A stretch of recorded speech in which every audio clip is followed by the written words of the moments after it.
Hello friends, welcome to TrendTechGuide. Today I'll show you how to download WhatsApp on Windows 10.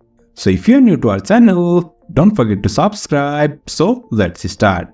First of all, you can see I'm here in my browser. For now, I'm using Google Chrome. Now to get WhatsApp for Windows, first of all over here search for WhatsApp for Windows and hit enter. And after that, on the search page, you'll find this download WhatsApp for iOS, Mac and PC.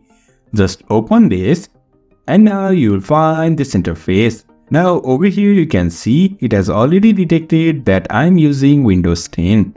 Now to download this, on the top right you'll find this download.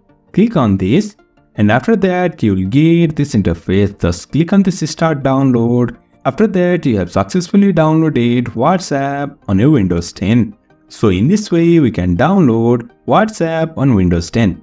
So if you find this helpful, don't forget to subscribe. Have a good time.